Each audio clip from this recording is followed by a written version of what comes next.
So understanding how you're going to use Zahara and how you can set it up is quite important, because with Zahara we have business units, and you can have as many different business units as you like. So for example, I'm in click to scan at the moment, and if I switch into one of my demo companies, Edge Technologies, then everything changes. So my suppliers change, even my language changes actually, because this is set as an American company, so I've now got vendors instead of suppliers and ledger codes instead of nominal codes. So the business units are completely ring-fenced kind of entities, and we would see them as in the UK, separate limited companies, separate incs, that kind of thing. But you could use the business units as separate physical locations in your organization, or separate kind of departments or divisions. Now, the next level of allocation is the divisions, or what we call the divisions, or the company departments. So when I switch into Edge Technologies departments, I've got finance, head office, IT, maintenance, marketing, and you can create as many different divisions as you like. You just click on new division, you give it an address, you give it a name.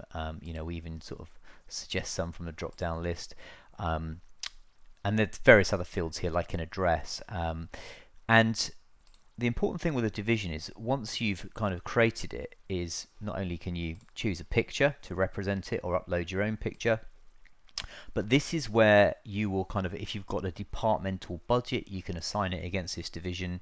You can restrict the ledger codes or the nominal codes that that particular department can buy against, and down at the bottom is where all the workflows sit. So the way that our workflows sit are very much kind of what we call division centric. So we assume that anyone in IT who wants to buy is going to seek approval from the head of their department, and then it might go to the head of the business, CEO, etc., etc. So that's important to remember, that the workflows or the approval process for anything, whether it's an invoice or a purchase order, sit at the division level or department level.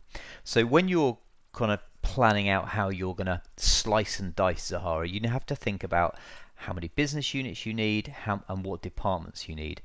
Because once you've created those, actually managing them is quite straightforward. So if we go into, for example, Edge Technologies down here, and we're in the admin and settings menu, this is where, for my different departments down here, I can assign my staff. So for example, I've got 3 members of the IT department, and Magda and Martin, and up in a completely different entity called click to scan, we've only got the HQ department, headquarters department, and these are all the users here. So that's it's important. The very first step is to understand how you're going to set this up. Creating a business unit is really simple. You just give it a name, XYZ Ltd. You can immediately start off with a purchase order kind of start number, but you can reset that at any time if you want to, after you've done your kind of testing period, and you can give it an address. And that's also an important thing to decide how you're going to buy, because there's 3 different addresses that you can have in Zahara. You can have a business unit address, you can have a division address, and you can have a project address. Those are the only 3 addresses that we have. And so when you're raising an order and you're wanting to default where the delivery is going to be, for example, if you're in construction and you're going to work with our projects, then you're probably going to default that the delivery is always to the project address. If you're an IT company and you've got 1 business unit and 2 divisions, then you're only ever going to deliver to your business unit address, I expect. So that's another consideration as well. But the rest of the stuff, once you've created your business units, things like managing your vendors, depending if you've got a sync going with QuickBooks or Xero, is fairly straightforward.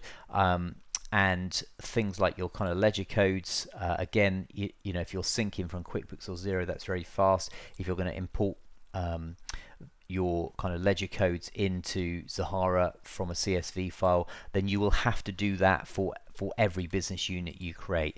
So wherever possible, keep it simple, have fewer rather than more, because each business unit needs to be separately administered, and the business settings kind of menu is where you will find all the settings for things like your defaults, what currency you're in, which address format you want, the wording of your templates, things like the emails that go off to your vendors, or your indeed your kind of purchase order template, the more business units you have, the more kind of tweaking and changing of the settings that you have to do.